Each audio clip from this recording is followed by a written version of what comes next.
Retomamos nuestras conferencias. Me complace mucho presentar a María Engracia. María Engracia Muñoz Santos, graduada en Geografía e Historia en la UNED y máster en Mediterráneo Antiguo en la Oberta de Cataluña, doctora en Arqueología Clásica por la Universidad de Valencia.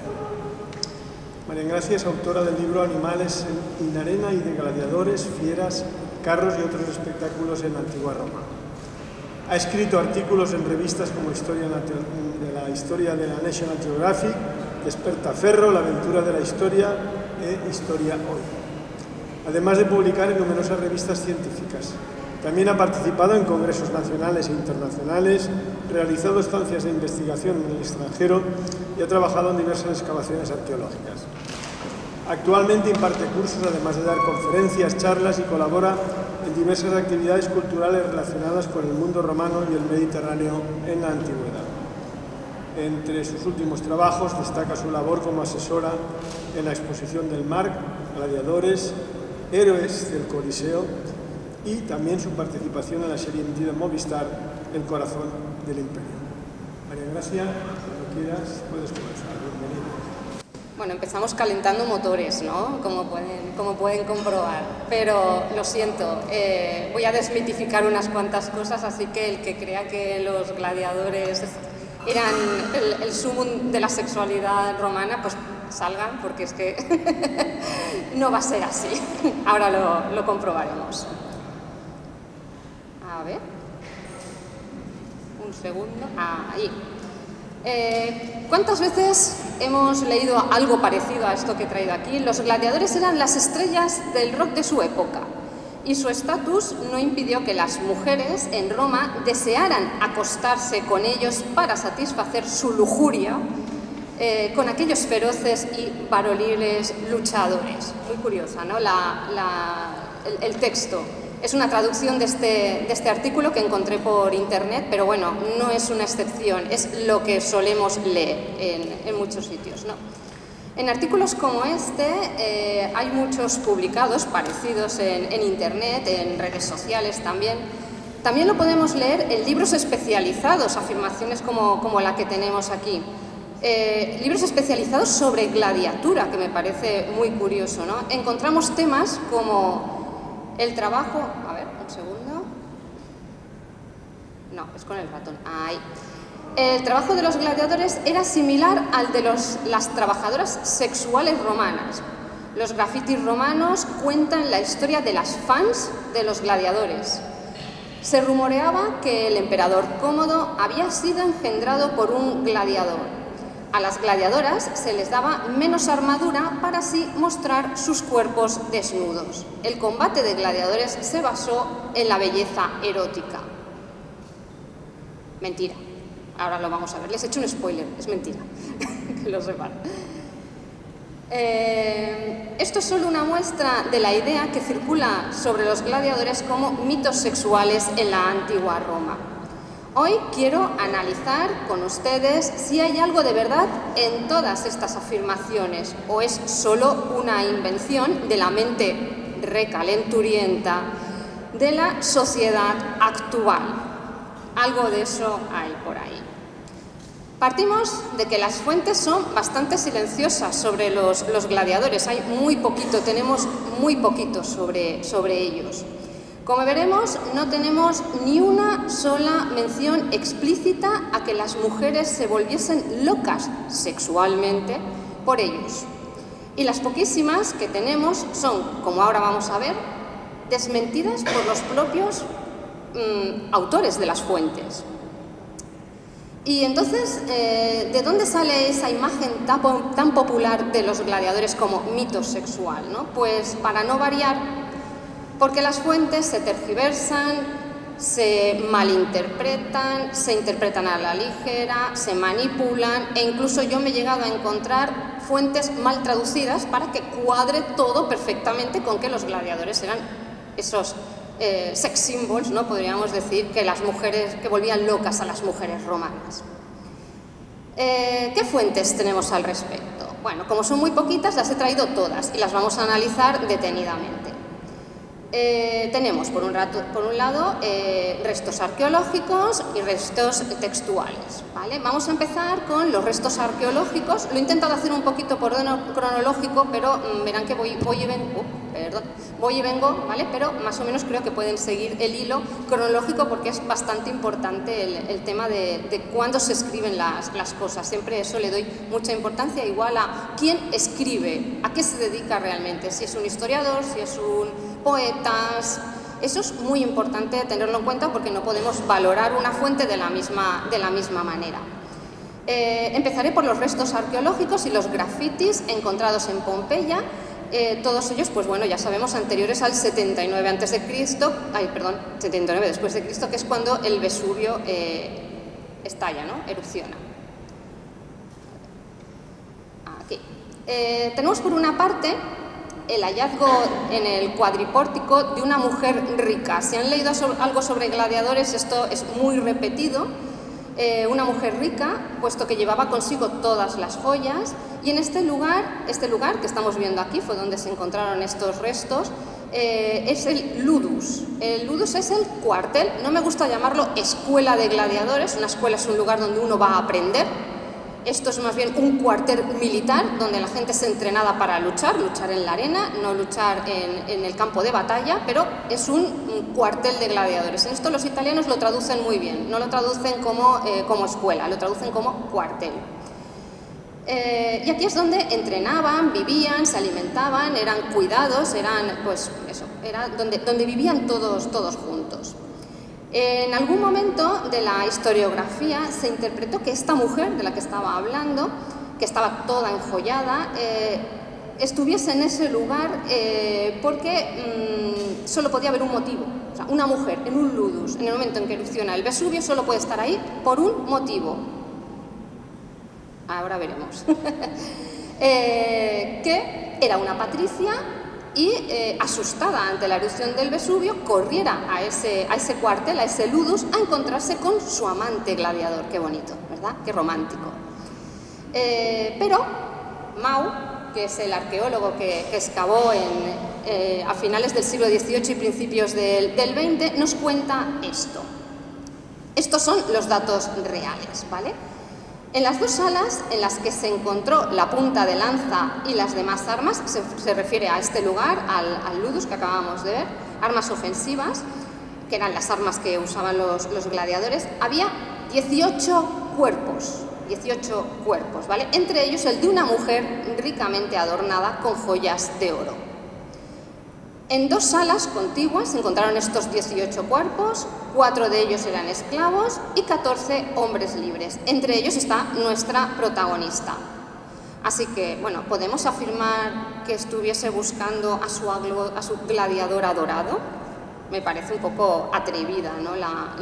Que se comente esto, ¿no? Una historia para mí muy romántica, muy bonita, es verdad, muy novelada, que varios autores especialistas cuentan en sus libros también, ¿no? Weiderman, por ejemplo, que es uno de los mayores especialistas en gladiatura, cuenta esta historia. Desconocemos desde luego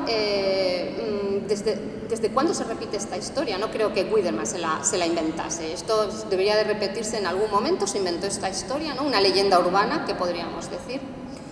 Pero es curioso eso, que en la historiografía se repite una y otra vez en todos los libros de gladiadores, una y otra vez. Nadie se ha dado cuenta de que ahí había más cuerpos, ¿no? Otra de las... O sea, nos podemos preguntar, ¿de verdad esta mujer...? Porque además hay un perro, entonces, bueno, hay tantas posibilidades de que estuviese liada con un gladiador como con el perro, ¿no? Podría ser cualquiera de las dos opciones, ¿no? Otra de las pruebas que se argumentan para defender esta pasión sexual que tenían las mujeres por los gladiadores son los grafitis que encontramos en Pompeya. Muy curioso es que hay dos gladiadores, hay muchos grafitis de gladiadores, ¿vale? Pero hay dos especialmente que me parecen muy, muy graciosos. Uno es Celadus, ¿no? Y otro es Crescens. Parecen enfrascarse en una especie de curioso diálogo en las columnas. Un segundo.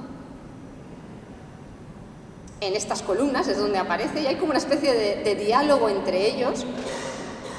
Ahora veremos. Aquí lo tenemos. Que dice, por ejemplo, ¿no? Que ladus el tracio, crescens el retiario señor de las niñas. Que ladus el tracio, el suspiro de las niñas. Que ladus el tracio, el orgullo de las niñas. El suspiro de las niñas. Que ladus Octaviano, el tracio con 3 peleas y 3 victorias. Crescens el retiario, señor de las niñas. Y luego tenemos esta que he traído aquí porque me hace mucha ilusión, me hace mucha gracia y mucha ilusión, es la letra de un gladiador. Esto es lo que escribió un gladiador en una de las columnas, y la verdad es que es muy emocionante poder leer la propia letra, ¿no?, del gladiador. Estas frases se encuentran inscritas en estas columnas, ya lo he comentado, del peristilo del atrio, dentro del ludus pompeyano, en el mismo lugar donde se encontraron esos cuerpos. No hemos salido todavía del ludus. Uno de los elementos que más nos llaman la atención es lo elegantes y educados que son estos gladiadores, ¿no? Si alguien ha leído algunos de los grafitis que se encuentran por Pompeya, podemos pensar que incluso tenían modales estos gladiadores. Porque, bueno, hay algunos grafitis en Pompeya mucho más explícitos sexualmente, y estos son como muy light, ¿no? Es muy extraño, es una cosa que es extraña, y a mí me llama mucho la intención, porque es que hay algunos que son obscenos de verdad, y estos son como muy bonitos, ¿no? Son como una especie de poesía, ¿no? Por decirlo de alguna manera, ¿no? Además, es muy curioso que se limitan a presumir de que son unos rompecorazones. Estos gladiadores son unos rompecorazones, y excepto uno de los grafitis que habla de las victorias. Entre ellos el diálogo es a ver quién es más ligón, ¿no?, podríamos decir. Han sido muchos los autores que han querido interpretar estos grafitis, y hay 2 hipótesis que se han dado como más verosímiles. Por un lado tenemos a Michael Grant, que es otro de los grandes especialistas del mundo de la gladiatura, que en 1967 en Gladiators, en su libro Gladiators, piensa que los grafitis los escribieron quinceañeras que grababan en las columnas del ludus frases como si fuesen las actuales fans de los cantantes o futbolistas, ¿no? Por otro lado, Meyer, que es otro de los grandes especialistas en Die Gladiatoren, en 2007 cree que son declaraciones de amor dedicadas a los gladiadores, pero no tienen firma. ¿Para qué haces una declaración de amor si no la firmas? Si tú quieres que tu héroe la lea, lo normal sería poner esa firma, ese nombre, ¿no?, para que se acuerde de ti o piense en ti, ¿no? Pero de nuevo vuelve a decir que son jovencitas las que escriben esto en las columnas. Otra hipótesis, que es para mí la mucho más verosímil, es que se tratase de bromas entre ellos, bromas entre gladiadores. Pues ya sabemos cómo es la virtus romana masculina, todos lo sabemos, ¿no? Y pues eso, sería como chanzas, ¿no?, de cuartel militar, podríamos decir. Y también así lo defiende Jacobelli en 2003, en Gladiators at Pompeii. Otra fuente que se suele utilizar para esta pasión sexual, y ahora ya empezamos con las fuentes escritas, los textos, sé que hay mucha gente de aquí de filología, así que si meto la pata a la hora de decir algo, por favor, no me lo tengan en cuenta. Esta pasión sexual de las fuentes romanas por los gladiadores es Juvenal, muy típico, ¿no? Juvenal es un poeta, ojo, no es un historiador, es un poeta satírico de los siglos I y II después de Cristo, y sus textos son básicamente una crítica brutal a la Roma de su época. El texto es muy largo, lo vamos a leer porque es muy interesante y luego lo analizaré un poquito pormenorizadamente. Casada, este es muy típico, todo el mundo lo ha leído, el de Epia, la mujer que huye con Sergio, el gladiador. Ahora veremos, vamos a analizarlo despacio y veremos cómo no es lo que parece, al menos bajo mi interpretación. Casada con un senador, Epia acompañó hasta Faros, junto al Nilo, a un ludus, que es ya lo he dicho, este cuartel, ¿no?, donde entrenan los gladiadores. No recordó, bueno, sigue un poquito el texto, lo he recortado para quedarnos con lo más importante, porque si no se hacía eterno. No recordó su casa, ni a su marido, ni a su hermana. No pensó en su patria. Desvergonzada, abandonó a sus hijos, que lloraban, y pásmate, aún a los juegos y a París.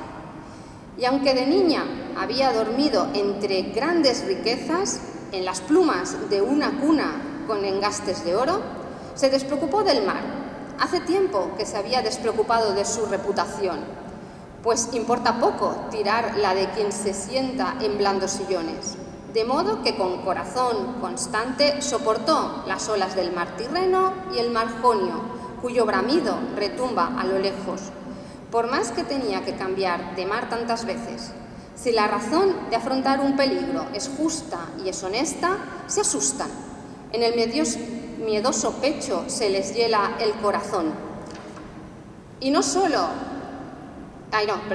logran ni sostenerse encima de las temblorosas piernas. Entregan su fuerte ánimo a cosas a las que se atreven sin vergüenza.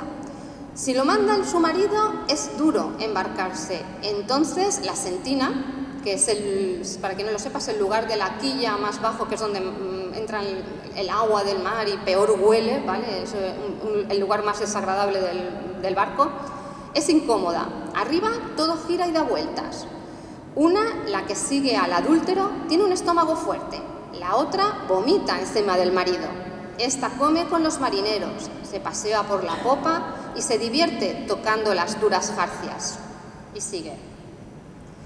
¿Qué belleza inflamó a Epia? ¿Qué juventud la cautivó? ¿Qué vio para aceptar que la dijeran Ludia?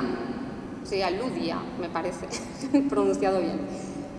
Ludia, ya lo veremos, es la compañera del gladiador. Pues su Sergillito había comenzado ya a rasurarse el mentón y a esperar el retiro por su brazo mutilado. Además tenía muchas deformidades en la cara, como un bulto enorme en medio de la nariz, hecha por el roce del casco. Encima, un ojo destilaba siempre un humor agrio. Pero era gladiador. Este oficio los convierte en jacintos. Ella lo prefirió a sus hijos y a su patria, a su hermana y a su esposo. El hierro es lo que aman. Este mismo Sergio, después de recibir la rudis es la espada de madera que se les entregaba a los gladiadores una vez terminaba su servicio y los dejaba libres, los hacía ciudadanos, ¿vale? Empieza a aparecérsele su Bellentón. Bellentón es el marido, ¿vale? El nombre del marido. ¿Por qué te preocupas por una casa privada? ¿Por qué por lo que hizo Epia? Bueno, este texto siempre se ha tomado como que Epia se vuelve loca por un gladiador y huye con él, pero vamos a analizar un poquito despacio la fuente. Este texto pertenece a la sátira sexta, en ella arremete contra las mujeres, Juvenal.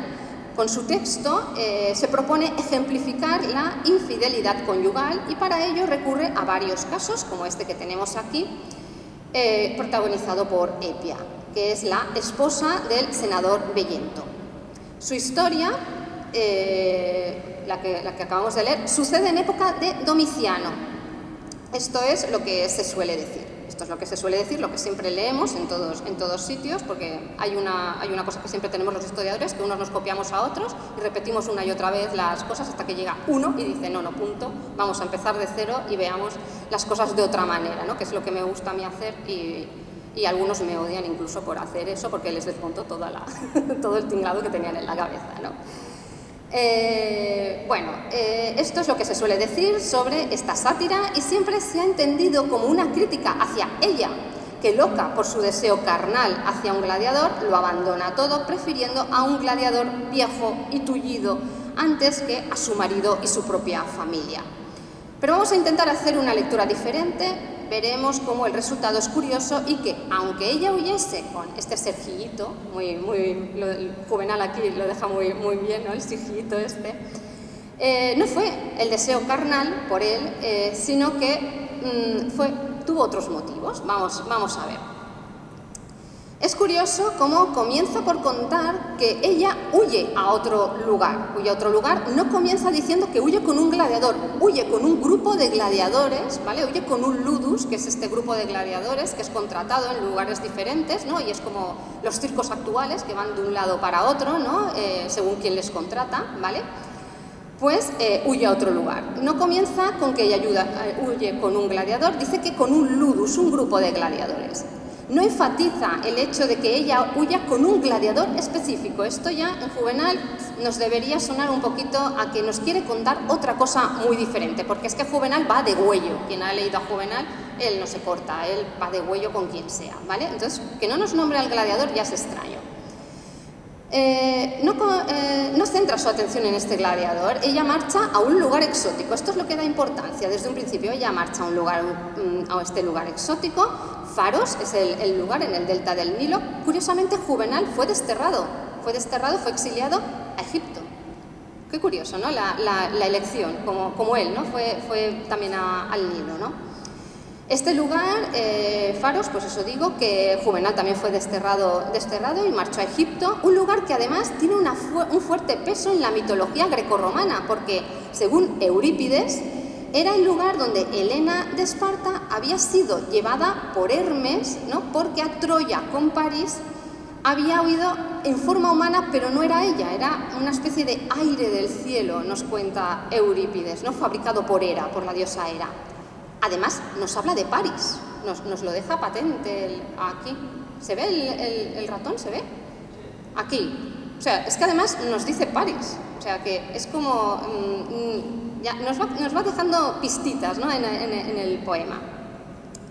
Es interesante cómo organiza aquello que abandona. Primero la casa, luego al marido, luego a la hermana, pero el orden de prioridades va cambiando. Pero el marido nunca es el primero, siempre es el último o el segundo, ¿no? Nunca es el primero, ¿no? Recordemos que el orden de prioridades de una dómina romana, por supuesto, ¿no? Estamos hablando de una dómina. La casa hacía referencia a su obligación como descendiente de su gens, ¿vale? El no dejar a la familia en entredicho, y el marido, veremos, lo hemos visto, ¿verdad? Primero está en tercer lugar y luego pasa al último lugar. Nos cuenta también que siendo niña vivía en la riqueza, descendía de una familia, por lo tanto, muy adinerada de Roma, y en cambio, una vez casada ya no nos cuenta si es rica. Nos lo dice de niña específicamente, luego lo obvia, ¿vale? Quizás Juvenal nos deja entrever que ahora la vida que tiene no es tan especial como era de niña.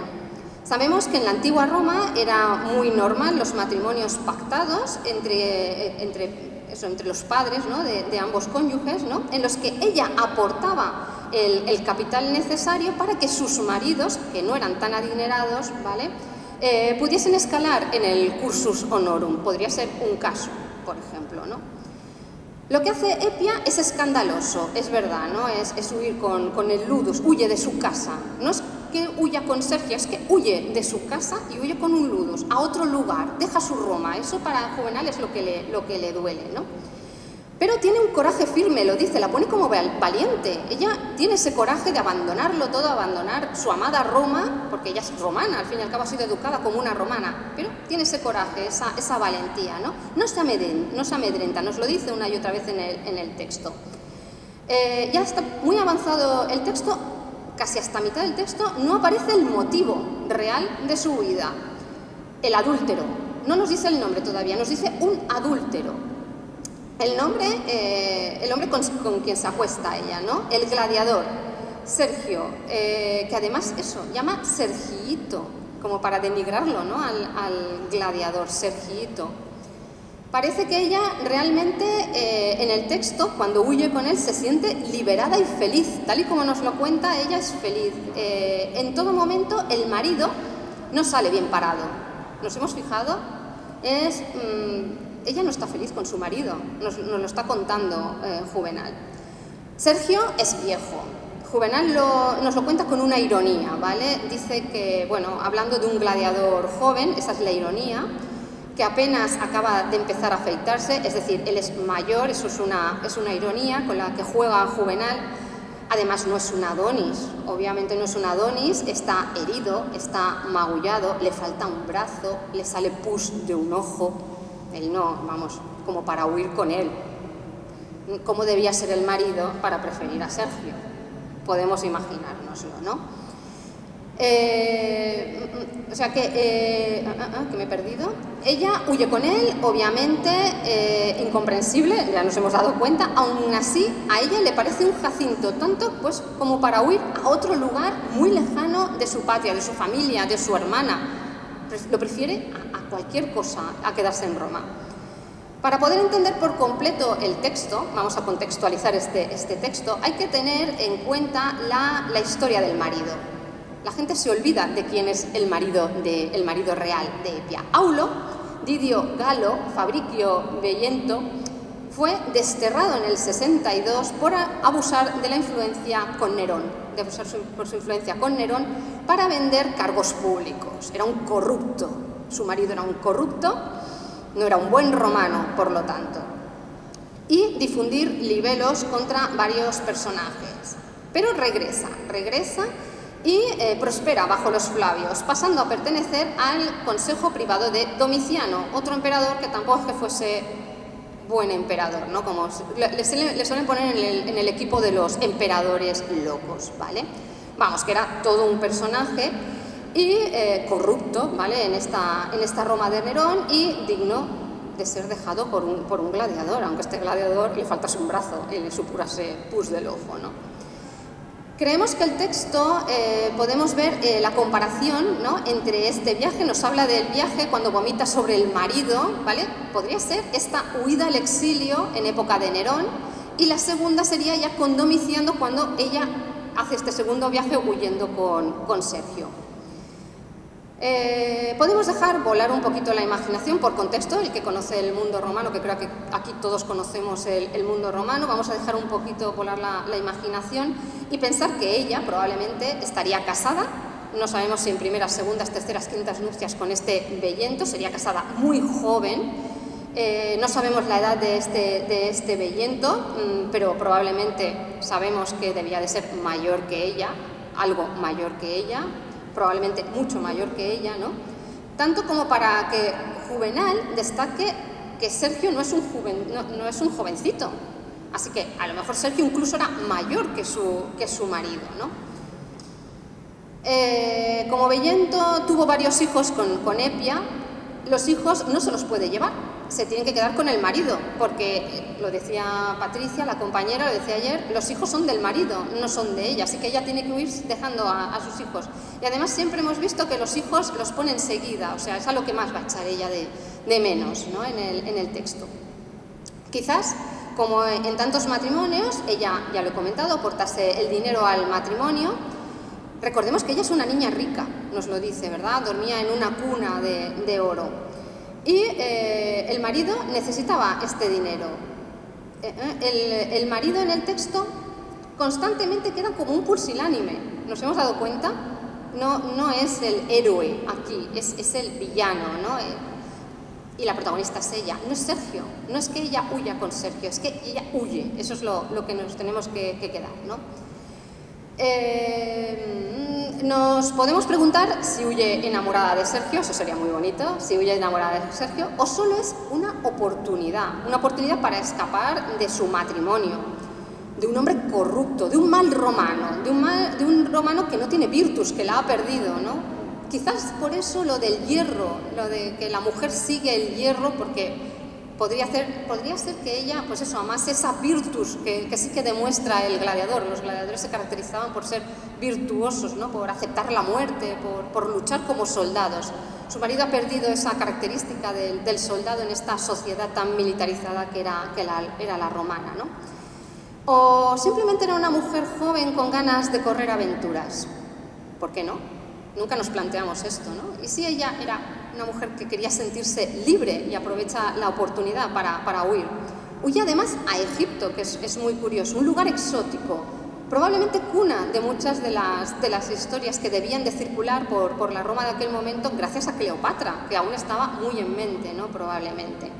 En el texto se puede leer entre líneas un poco que al marido, el marido se lo había buscado, ¿no? Si tenemos en cuenta el contexto de quién es el marido, que ya se lo he aportado yo. Y Juvenal, desde luego, parece que no era muy amigo de Veiento, ¿no? Más bien arremete contra Veiento, ¿no? Vamos a por otra fuente. Aquí tenemos el Satiricón, es otra de las fuentes que se suelen utilizar para defender esta pasión desmesurada de las mujeres por los gladiadores. El Satiricón es una novela. De nuevo, no estamos hablando de historia, es una novela, así que puede tener todas sus libertades. Satírica, además, escrita en latín, atribuida a Petronio. Se trata de un texto que es una parodia realmente crítica y con objetivos moralizantes. Se han datado los hechos que narra en época de Nerón o un poquito después de Nerón, después de su muerte, y esta obra nos aporta otra de las pruebas tradicionales que se suelen utilizar en los libros especializados para argumentar esa pasión sexual que las mujeres romanas sufrían por los gladiadores. Leemos. Ciertas mujeres se calientan con cosas sucias y no se apasionan a no ser que vean a un sirviente o a un portero con el cinturón bastante subido, es decir, que se les ve el culete, podríamos decir, ¿no? A otras las enciende la arena o un muletero o un mulero, ¿no?, todo polvoriento, o un histrión en la escena, entregado a la actuación. Mi señora pertenece a esta categoría, se refiere justamente a la última, ¿vale?, a la de los actores.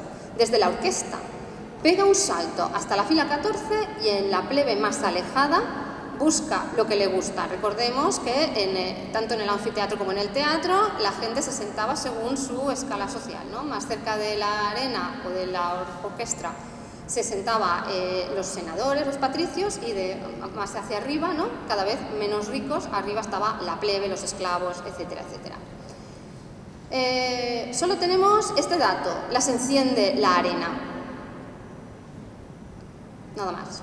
No habla de gladiadores, aunque las traducciones me ponen gladiadores, pero aquí no dice gladiadores. En ningún momento, si uno coge la fuente original, dice gladiadores, dice las enciende la arena.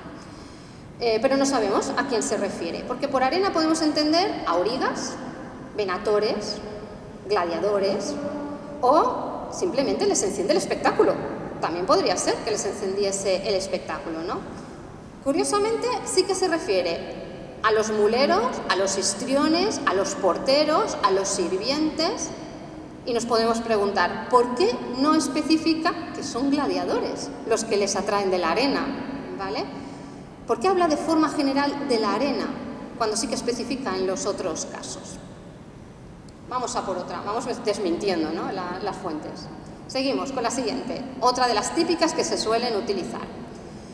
Otra de las fuentes tradicionales que se han utilizado para defender esa hipótesis de la pasión desmesurada por los gladiadores es Dion Casio. Esta vez sí que nos encontramos ante un historiador, aunque los historiadores en este caso romanos suelen ser cronistas más que historiadores, pero bueno, historiador político también del siglo II, III después de Cristo.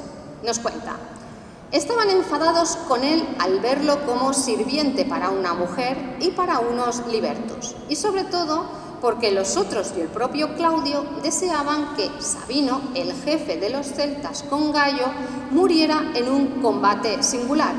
Mesalina lo salvó, pues era cercana a él. Eso es lo que se ha entendido como que ella estaba liada con este gladiador. Pero ojo, cuidado, Mesalina no está liada con un gladiador, si es que estuviese liada en algún momento. A eso lo dejamos, la crítica y tal, a las fuentes lo dejamos, tomémoslo como que sí, como que estaba liada con un gladiador.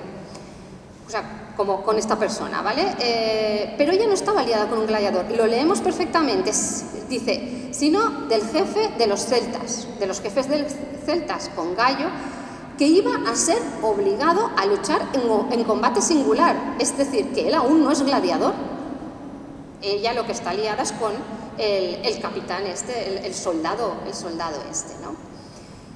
Así que, una vez más, podemos descartar esa afirmación, en este caso de que Mesalina estuviese liada con un gladiador, es decir, con una y otra vez esa pasión desmesurada de las mujeres por los gladiadores. Otra fuente. Aquí la tenemos.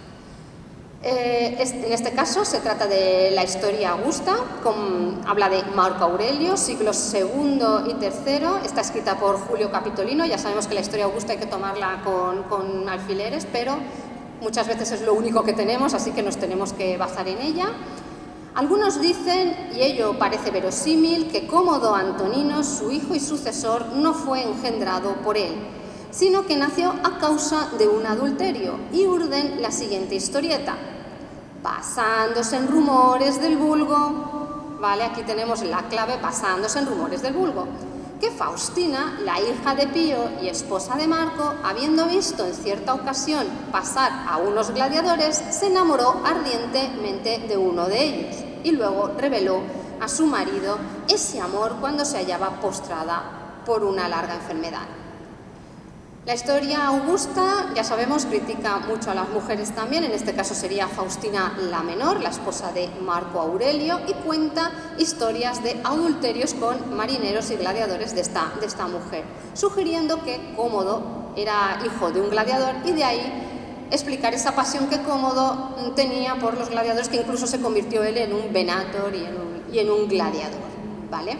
Pero la frase, ya le he remarcado, es urden la siguiente historieta basándose en los rumores del vulgo. Es decir, que el propio autor duda de la historia, ¿vale? Sería una leyenda urbana que circularía por el pueblo, pero si ya él duda, pongámoslo en duda, ¿no?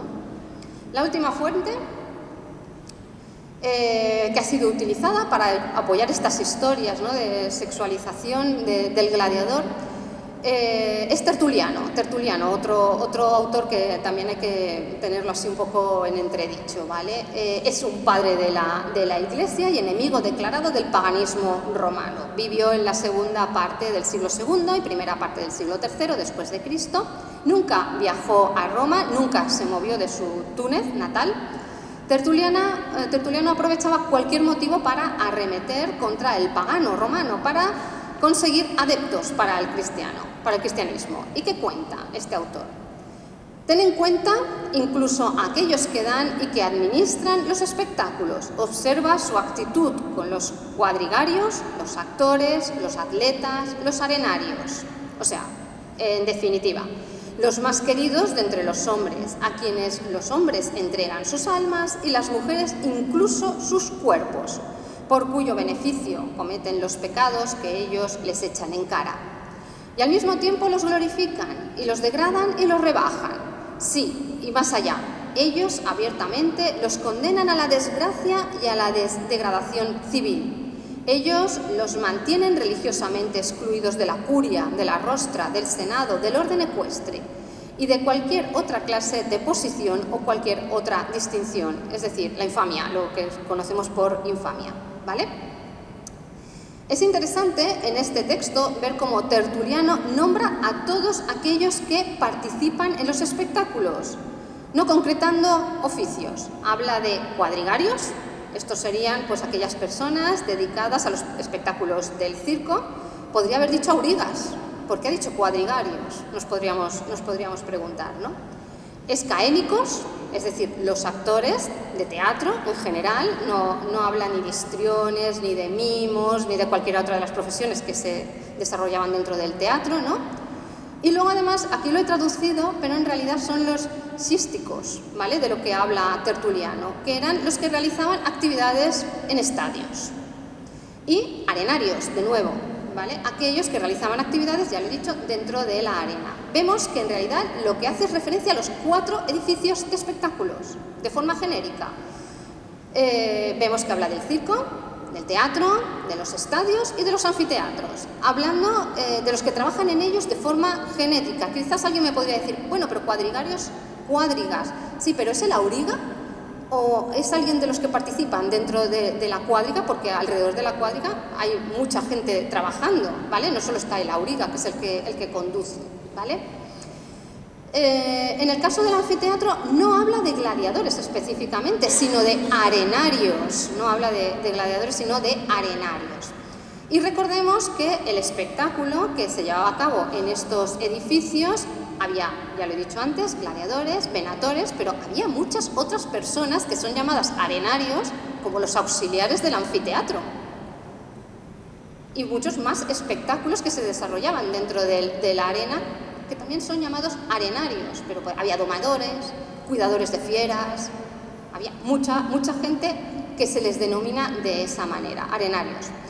Tertuliano, en sus textos, cuando quiere hablar de gladiadores, habla de gladiadores, es decir, la palabra gladiador la conoce, ¿vale? En otras ocasiones sí que se lee una y otra vez hablar de estos gladiadores. Si hubiese querido hacer referencia específicamente a que las mujeres entregan su cuerpo a los gladiadores, lo hubiese lo hubiese dicho sin problema. Tertuliano lo que quiere es criticar los espectáculos en general, a todos, por encontrarlos un atentado contra el alma del cristiano, una corrupción al alma del cristiano. Así que las mujeres de Cartago se sentían atraídas por cualquiera que participase en un espectáculo, daba igual, si era gladiador, venator, cuadrigario, atleta, lo que fuese, daba lo mismo. Él lo que en realidad hacía era exagerarlo todo para conseguir el alma del cristiano, ¿no? Que la gente, que el pagano romano se convirtiese al cristianismo. Podemos concluir por ahora, por tanto, y a tenor de las pruebas, que no era algo tan normal que las mujeres se volvieran locas por los gladiadores de una forma tan cotidiana como se suele leer en divulgación y en publicaciones especializadas. La gladiatura tuvo una pervivencia de 9 siglos, desde el III a.C. hasta el VI después de Cristo como mínimo, eso que sepamos. Igual continuó después, ¿no? Y como podemos ver, ninguna de las fuentes habla de ese desmesurado deseo. ¿Alguien lo ha leído en alguno de los textos? ¿Alguien lo ha visto? Pues son los textos que se utilizan para defender ese desmesurado deseo. Quizás, y tomando con precaución, podría ser el caso de Epia. Pero podemos ver que en realidad no toma a Sergio como un amante al que destaca el autor Juvenal, ¿no? Como algo desmesurado, ese desmesurado sexo, porque lo está criticando en realidad, ¿no? Ella lo que hace para mí es tener una válvula de escape para terminar con algo que ella no debía querer en su casa, debía estar muy harta de su marido, ¿no? En el caso de Mesalina y Faustina ya hemos visto que hemos podido comprobar que no es lo que parecen. Incluso los propios autores desmienten que ellas realmente tuviesen esos líos con esos gladiadores. Y los grafitis de Pompeya eran probablemente bromas de cuartel sobre el virtuosismo masculino, chanzas entre ellos, ¿no? Entre los propios gladiadores. La mujer que encontramos en el Ludus tenía tantas posibilidades de haber estado liada con el gladiador como con cualquiera de los otros 14 hombres que había ahí con ella en la misma sala, ¿no? Incluso con el perro, si nos ponemos por hacer un poco una broma, ¿no? Incluso puede que el marido fuese uno de ellos. ¿Por qué no? Uno de estos 14 que se encontraban con ella, o incluso que no estuviese con ninguno, simplemente se encontró en el momento de huir, asustada, se metió ahí pensando que podría salvarse, ¿no? Y bueno, el ejemplo de Tertuliano tampoco es que sea demasiado fiable cuando lo que hace es criticar el paganismo romano a favor del cristianismo, ¿no? Así que podemos decir que el que una romana se sintiese atraída por un gladiador no está presente en los textos, al menos no de forma tan explícita como nos hacen creer. Y ellas, quizás se sentirían atraídas por los gladiadores, ¿por qué no? ¿Por qué ponerlo en duda, no? Lo harían, pero como por cualquier oficio, porque es que nos han hablado hasta de muleros, de porteros, o sea, pues sí, ¿por qué no? Destacar el deseo sexual de ellas por los gladiadores, a tenor de las fuentes, a mí me parece que es bastante atrevido de base. Pero no nos vamos a quedar con los gladiadores. ¿Y ellas? ¿Qué pasa con ellas? ¿Qué ocurría con las mujeres? Que he traído para todos los gustos, ¿no? Como pueden comprobar, ¿no? No me he quedado solo en ellos, ahora les toca a ellas. ¿Y qué ocurría con las mujeres que luchaban en la arena? También se lee mucho sobre ellas en libros de divulgación o especializados, ¿no? Ellas como objetos sexualizados que luchaban en la arena del anfiteatro para deleite, siempre el deleite de los espectadores masculinos. Ahora vamos a hablar de ellas respecto a ellos, ¿no? Se ha llegado a esta conclusión por las fuentes, de nuevo voy a utilizar fuentes, que son muy pocas. Las que hablan de mujeres luchando en la arena, si las de hombres son pocas, las de mujeres son menos, ¿vale? Pero es que encima han sido muy mal interpretadas también. Se ve que las han traducido hombres porque hayan querido hacer lo que les ha interesado. Comenzamos por decir que la palabra gladiadora, gladiatrix, no aparece hasta el siglo IV después de Cristo. Ojo, muy tardío, siglo IV después de Cristo. Y Ludia, que ya he comentado antes que ha aparecido en algún momento, aparece por primera vez en Marcial, es decir, que la mujer luchadora no tiene un nombre concreto, Ludia en el caso de Marcial, es decir, 80 después de Cristo, que es cuando se inaugura el Coliseo, podríamos decir, ¿vale? Allá por los años 80, y gladiatrix en el siglo IV después de Cristo. Este término, el de ludia, hay que tener mucho cuidado, es bastante difuso, porque tanto puede hacer referencia a la mujer del gladiador como a la mujer que vive en un ludus. O sea, sería la mujer que vive en un ludus en general. Sería la esposa que vive en el ludus, pero también podría ser la mujer que lucha porque vive en el ludus, ¿vale? Entonces, es muy difuso la palabra ludia. La primera referencia a las mujeres luchadoras aparece en Ateneo de Naucratis,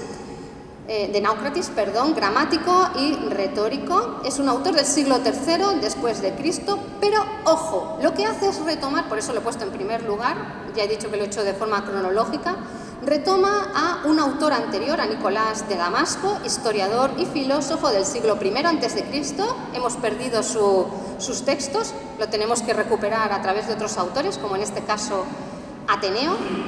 Y como vemos, uno y otro están separados por casi cuatro siglos, ¿no? Así que podríamos también tomar con alfileres esta cita que nos cuenta.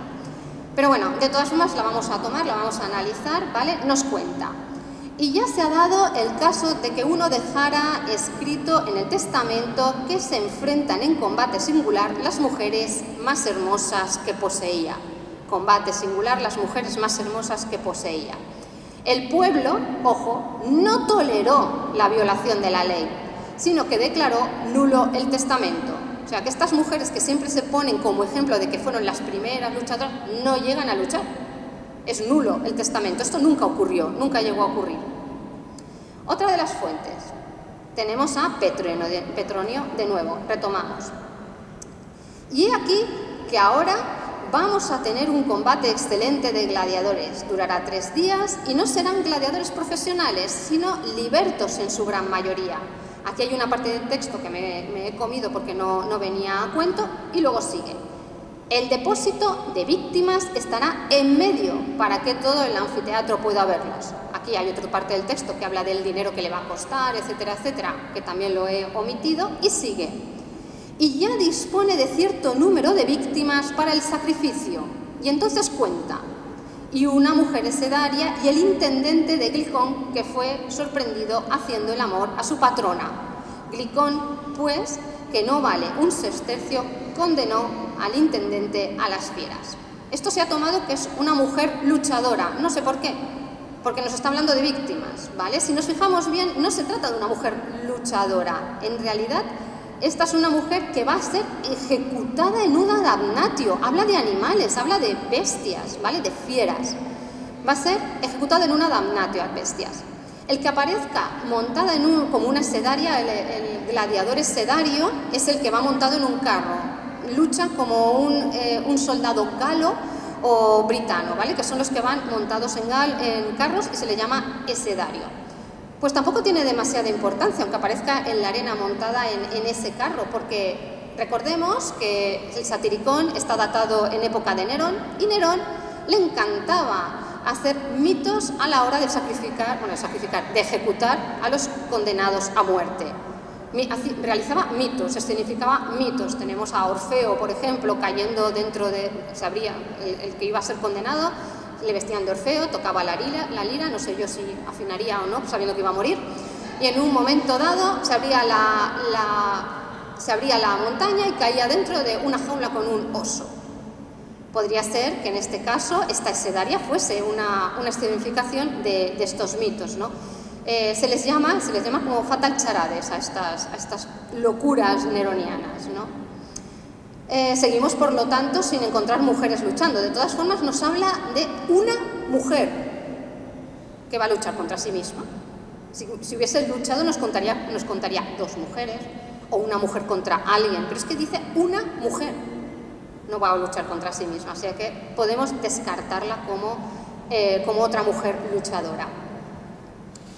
Estacio nos cuenta en el siglo I después de Cristo que encontramos, es la primera vez que encontramos una especificación de que sí que había mujeres luchándose en la arena. El sexo, aquí se refiere al femenino por el contexto del texto, ¿vale? El sexo femenino no habituado y desconocedor de la espada, se pone en posición, la coge, se refiere obviamente a la espada, atrevido, es decir, ellas, ¿no?, como en las luchas entre hombres. Es la primera vez que nos habla de mujeres luchadoras. No hablo de gladiatrices, eso es siglo IV, así que me gusta más contextualizar. Habla de mujeres luchadoras. Él no habla de gladiatrices, como podemos comprobar, ¿no? Además, pues eso, habla de que no estaban habituadas, son desconocedoras de la espada, es decir, no son gladiadoras, no son mujeres luchadoras entrenadas en un ludus para luchar, no están habituadas a la espada. Seguimos. Uy, que me salto una. Tácito, historiador del siglo I, II después de Cristo, nos cuenta que aquel año tuvo también espectáculos de gladiadores, con la misma munificencia que los precedentes, pero un mayor número de damas ilustres y senadores se envilecieron en la arena. La puntuación en latín sabemos que puede cambiar una frase, y si esta puntuación está... Me lo he encontrado en algunos textos que de repente hay un punto y coma y dices, oh, no, aquí debería haber un punto, ¿no? ¿Estamos seguros de que cuando habla de envilecieron en la arena no se trata de cualquier otro espectáculo? Porque cualquier espectáculo en la arena se envilecía, ¿no? ¿Estamos seguros? O si ponemos ahí un punto, ¿qué podría pasar? ¿No? O sea, o en precedentes, ¿no? Sería el punto, ¿no? Pero un mayor número de damas ilustres y senadores se envilecieron en la arena. ¿Nos está hablando de otros espectáculos? Claro, este mito de que los romanos lo dejan todo por escrito, a veces nos dejan las frases así porque a ellos no les hace falta contárselo, se lo conocen, ¿no? Esta información nos la omiten, ¿no? Podemos preguntarnos, por lo tanto, damas ilustres y senadores que luchan. Pues eso, este punto y coma nos hace dudar. ¿Y si eso no tendría que ser un punto y coma? Seguimos. Dion Casio, este es ya lo sabemos, historiador. Hubo otro más impactante. Cuando hombres y mujeres, no solo del orden ecuestre, sino incluso del senatorial, aparecieron como intérpretes en la orquesta, en el hipódromo, en el teatro de caza, como los más infames. Y tocaron la flauta, algunos de ellos, y bailaron en pantomimas, y actuaron en tragedias y comedias, y cantaron tocando la cítara, y arrearon caballos, y mataron fieras, y lucharon en combate singular, unos voluntariamente y otros contra su voluntad. De nuevo, el texto no es demasiado explícito a la hora de decir, ellas podrían ser o no luchadoras. Quizás solo fueron bailarinas, o tocaban instrumentos. El caso es que aparecen en la arena y son envilecidas, pero no podemos demostrar que son mujeres que luchan, ¿no? A ver, que me he saltado. No quiere. Ahí. Suetonio, historiador del siglo I, II después de Cristo. Dio continuamente espectáculos magníficos sin reparar en los gastos, tanto en el anfiteatro como en el circo, donde, además de las acostumbradas carreras de vigas y cuadrigas, presentó también 2 combates, uno entre infantes y otro entre jinetes. En el anfiteatro dio incluso una batalla naval. Ofreció espectáculos de caza y luchas de gladiadores hasta la noche, a la luz de las lámparas, y no solo combates de hombres, sino también de mujeres. Aquí sí, aquí lo deja bien claro, ellas lucharon en la arena, ¿vale? Este es el segundo texto de todos los que llevamos donde ellas aparecen luchando. A tenor de las fuentes podemos obtener varias conclusiones. No tenemos ningún dato para hablar de un objeto sexual. ¿Alguien lo ha visto? Si nos lo quisieran contar, los romanos no lo hubiesen contado, no tendrían, no tienen pelos en la lengua a la hora de contarnos barbaridades, ¿no? Y sobre todo cuando hablan de mujeres, porque es donde más se explayan, pero en ningún momento nos lo están diciendo, ¿vale? El erotismo tan repetido en la actualidad y utilizando estas fuentes, además, no aparece por ningún lado, al menos yo no soy capaz de verlo. Solo Juvenal, ojo, solo Juvenal habla de una venadriz, de una cazadora de fieras en la arena, y habla de un pecho desnudo, ¿vale? Pero no le da gran importancia a ese pecho y parece que en realidad lo que hace es una alusión a las míticas amazonas o quizás a la propia Diana cazadora. Nos cuenta esto. Mevia dispara un jabalí etrusco y sostiene los venablos junto al pecho desnudo. Chimpún. sexual? Yo creo que más bien es una descripción, pero no, aquí no hay ninguna connotación sexual. Entonces, nos podemos preguntar, ¿de dónde surge esa idea de que las mujeres luchaban desnudas? Porque es que se repite una y otra vez, que luchaban desnudas, que luchaban a pecho descubierto, que luchaban con los pechos fuera para que eso provocase la pasión varonil, ¿no?, de los espectadores romanos. Ni idea, no tengo ni idea de dónde lo han sacado, os lo prometo. Yo me leo las fuentes y no lo encuentro. En la actualidad se utiliza esto para defender que las mujeres luchaban con el pecho al descubierto. Se trata de un relieve encontrado en Halicarnaso que fue interpretado con Kathleen Coleman en una publicación del año 2000 como gladiadoras. Es decir, no es interpretado como gladiadoras hasta el 2000. Hasta entonces se decía dos mujeres luchando, no tenía más importancia, ¿no? El relieve llegó al British, esto es muy importante, el relieve llegó al British en 1846 por medio de una donación del sultán otomano, no sé pronunciarlo, Abd al-Majid, no sé exactamente cómo se dice, y está completamente descontextualizado.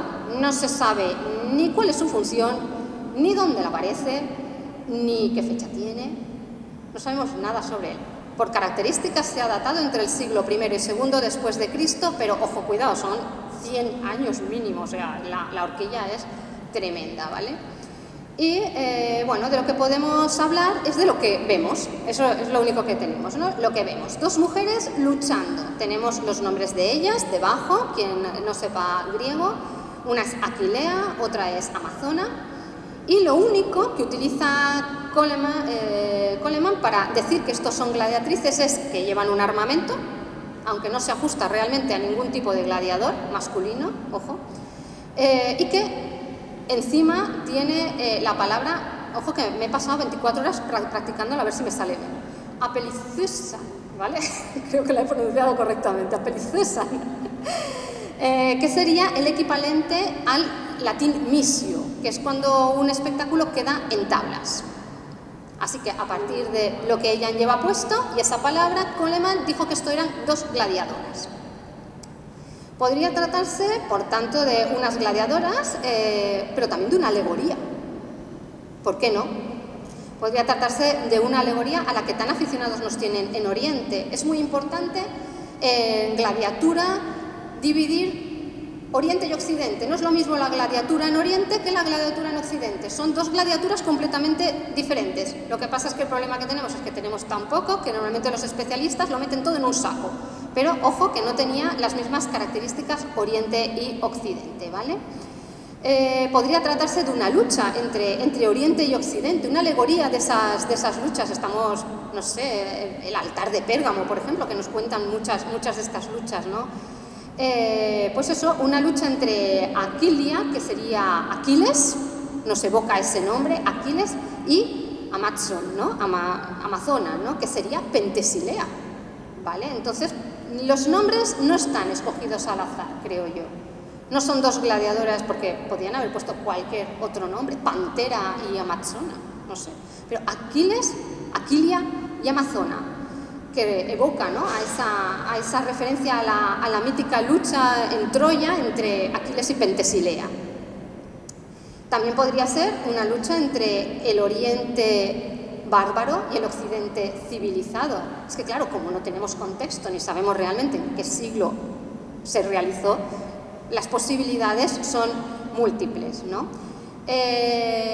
La palabra apelizusan o misio, ¿no? Es una palabra que se utiliza en el mundo militar también. Es más, la gladiatura la toma del mundo militar, porque la gladiatura está tomada constantemente de ese mundo militar, ¿no? Significa separar, disolver, licenciar.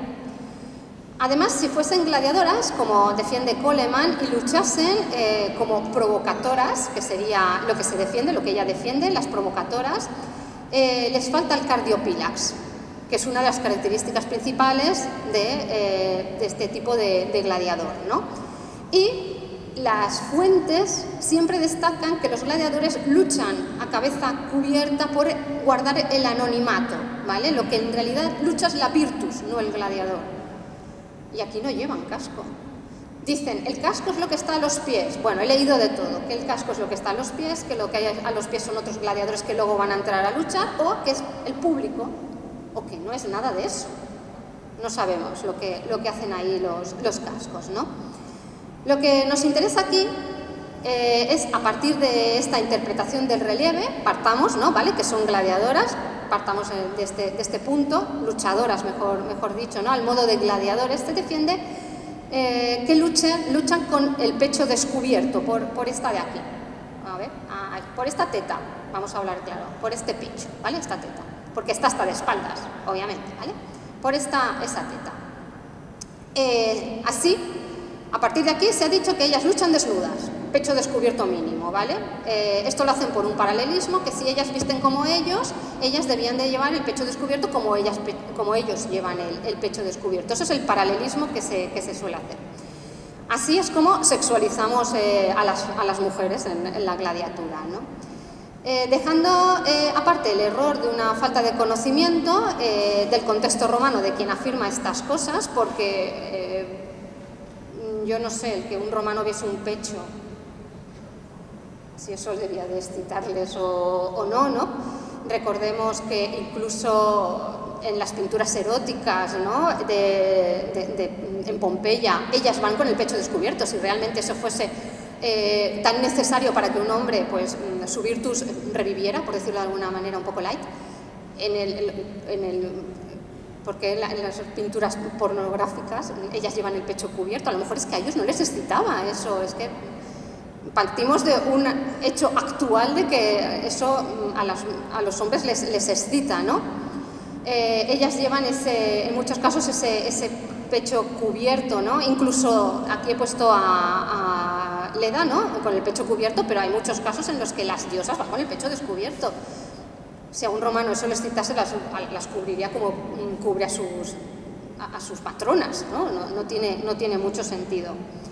Si aceptamos el hecho de que ese relieve, una de ellas, vamos a aceptarlo de momento, ¿vale? Una de ellas muestra un pecho, porque es que algunos han incluso llegado a ver en el relieve un pezón. Lo han llegado a ver, un pezón ladeado, un pezón, yo creo que es un pezón un poco ladeado, ¿no? Pero bueno, han llegado a verlo. Dicen, no, es que la luz de la fotografía, si la tomas de otro lado, tal. No lo sé, no sé qué pensar. Pero tenemos una fuente muy interesante, tenemos a Juvenal en las sátiras, que nos cuenta una cosa muy curiosa y muy interesante.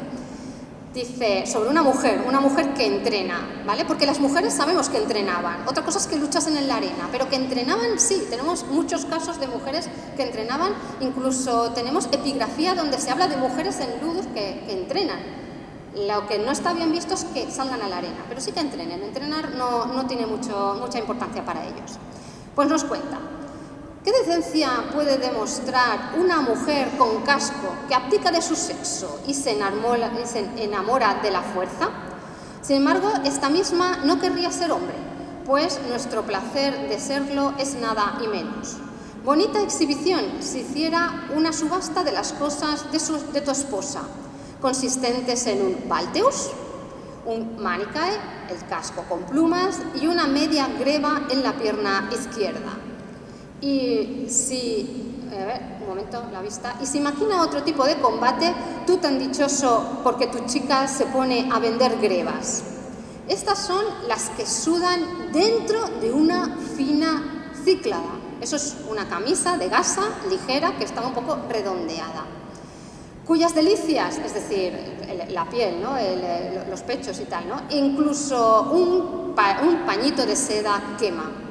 Mira qué ruido descargan los golpes que le enseñan, cómo se agacha bajo el peso del casco, qué grande se sienta doblando las corvas y qué denso el cuero de las grebas. Y ríete cuando dejan las armas para empuñar su orinal. Hablad vosotras, nietas de Lépido y del ciego Metelo Gurges o de Fabio, que Ludia se ha puesto jamás esta indumentaria cuando jadea la esposa de Asio junto al palo. Es una mujer entrenando para aprender a ser gladiadora, aunque luego no luche, ¿vale? El relieve, lo tenemos aquí, está muy degradado. pero muchísimo. O sea, yo lo del pezón no lo veo por ningún lado. Y es posible comprobar, es imposible comprobar si lucha con el pecho descubierto o lo hace con esa fina camisa que debido al sudor se le ha pegado al cuerpo, al sudor de la lucha, ¿no? Las formas sí que están marcadas, o sea, sabemos que es una mujer, eso no cabe duda, ¿vale? Y no sería extraño que llevase esa camisa. Es más, no lleva cardiopilas, o sea, podría ser que llevase esa camisa y encima un cardiopilas que queda tapado por ese escudo, ¿no? También tenemos que tener en cuenta que tomamos literalmente muchas obras de arte y que a lo mejor el artista tampoco era muy diestro, ¿no? Como ahora, hay artistas que se les da mejor y otros que se les da peor. Entonces, no podemos sacar conclusiones. Este es el problema de tener un unicum, porque es que no tenemos más imágenes de mujeres luchando, solo tenemos esta, únicamente, no hay nada más. Y también tenemos un problema con el presentismo, ¿no? Las tetas volvían loco a un romano, porque a los egipcios no, las egipcias iban medio desnudas. Tenemos pueblos africanos donde ellas van con el pecho descubierto y ellos no van empalmados. ¿Volvían locos a los romanos unos pechos? ¿Sí? ¿No? No sabemos, ¿no? A mí me parece más bien un presentismo, ¿no? Y bueno, aquí les he puesto lo que es cómo se vestía un secutor, un gladiador, masculino secutor, para que vean, pues eso, que sí, que hay un paralelismo, pero tenemos la duda, ¿no? Un poquito. Y vamos a por esta, otra de las imágenes que se suele defender como una gladiatriz, una mujer luchadora. Esta pieza ha sido descrita como gladiadora, es una pequeña estatuilla de apenas 10 centímetros, aquí la vemos enorme con todos sus detalles, pero es una piececita muy chiquitita, ¿vale? Que eso también es importante siempre tenerlo en cuenta, contextualizar el tamaño, por qué se quiere reflejar, qué se quiere ver, ¿no? Tiene unos 10 centímetros, se encuentra en el Museo de Hamburgo, fue encontrada en Armenia, en Satala-Póntica, y está datada en el siglo I después de Cristo, porque esta sí fue encontrada en una excavación. Se ha dicho que es una gladiatriz armada con una sica, esa es la defensa, y lo único que la defiende es la sica. El resto no es gladiadora, no es nada, o sea, se defiende que es una sica porque, o sea, se defiende que es una gladiadora porque lleva la sica, es esa espada curva, ¿vale? Que se defiende que esto es una espada curva. Para comenzar, y debido al contexto, es complejo que esto pueda tratarse de una gladiatriz, ¿vale? Puesto que la zona donde se encontró, que es esta Satala-Póntica, no comienza a ser romanizada realmente hasta el siglo I después de Cristo, finales, ¿no? Entonces, ¿qué hace una gladiatriz ahí? Cuando tampoco tenemos ningún ejemplo más de gladiatrices de ningún tipo en imagen, ¿no? Para mí, aquí tenemos más perspectivas. Para mí podría tratarse de una figura que representa a un atleta masculino con un marcado estilo helenizante, con un estrígilo en la mano a lo mejor, ¿no? Aunque el hecho de que lo tenga en alto tampoco tiene demasiado sentido. El estrígilo, lo recordamos, es esa herramienta para quitarse el aceite después de hacer ejercicio. ¿Qué hace con él ahí arriba? ¿Qué nos quiere representar el romano, ¿no? Que hizo esta imagen? Yo creo que esto no es eso para empezar, ¿no? El único indicio que se le puede tratar de mujer son esos pechos, que aquí los vemos muy bien, esos pechos, ¿no? Y cuando vemos su perfil nos damos cuenta de dónde están los pechos. Es bastante plana, esta mujer es bastante plana, ¿no? Si quisieran representar a una mujer con pechos, hubiesen hecho unos pechos mucho más prominentes, ¿no? Además, bueno, si miramos la pieza en otros ángulos, parece más una figura masculina, con ciertos rasgos apolíneos, ¿verdad? Incluso se ha llegado a defender que es una mujer porque lleva el pelo largo. A mí eso ya me parece absurdo. Apolo llevaba el pelo largo y se le ve el nudo de... Lo que queda de un nudo de Apolo se ha perdido, ¿vale? Porque si vemos también está bastante... Parece que se ha perdido con el tiempo. Siento que se vea tan mal, pero bueno, vemos ese paralelo con ese nudo. Podría ser, pues eso, un atleta apolíneo, ¿no? Consiguiendo esas características helénicas, no romanas, ¿no? Y además, Yo creo más bien que se trata de un Atis más helenizado. Le falta parte del instrumento. Uno de ellos es el que, bueno, pues eso, estos dos instrumentos que tocaba Atis. Atis, lo recordamos, másculo. Y, bueno, pues eso, podría haberse convertido en una figura más femenina, ¿no? Con esa curva. Aquí le vemos hecho varios paralelos con el tambor y el címbalo. De nuevo es un unicum. Las especulaciones pueden ser 1000, pero decir que esto es una gladiadora me parece que está descartado. No tiene ninguna característica como gladiadora. Para mí, vamos, la espalda esta me lo dice prácticamente todo. Esa espalda es una espalda masculina helenizada. Y termino ya de darles la zurra con esta Lucerna del siglo I después de Cristo, con escena erótica donde podemos ver a una mujer vestida con el equipo también de un tracio. Recordemos, tracio es el que lleva la espada curva, la sica.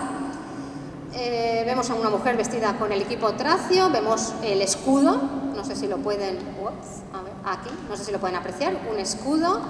Aquí vemos la sica, la espada curva, y también se ha utilizado para defender que los hombres se volvían locos por estas mujeres luchadoras, ¿no? Esta se encuentra en el Museo de Arles, en Francia, y pues eso, ven esto y ya dicen gladiadora, mujer con armas, gladiadora, objeto sexual.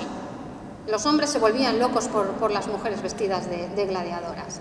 Cabe preguntarse hasta qué punto esta mujer representa realmente a una gladiadora, o era una prostituta, ¿no? Que se vistió pues en plan fetiche. O incluso él es el gladiador y ella coge sus armas para realizar el acto porque a él eso le pone, ¿no? Podría ser también. Sea como fuere, bueno, he puesto aquí al gladiador tracio para que vean que, pues eso, que es la sica, el escudo, ¿vale? Para que vean el tipo de gladiador.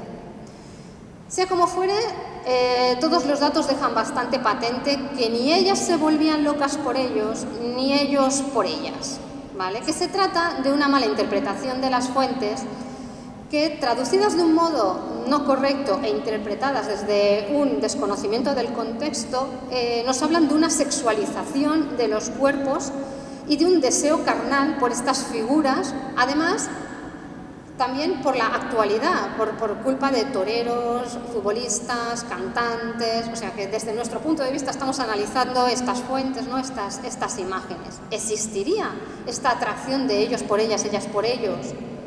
¿Por qué no? Sí, ¿no? A todos nos gusta, ¿no? Todos tenemos un gusto, ¿no? ¿Por qué? ¿Por qué no? ¿No? Pero, desde luego, por las fuentes no podemos probarlos, ni las textuales, ni como hemos visto las iconográficas. Así que, bueno, creo que el mito ha quedado desmentido. Muchas gracias.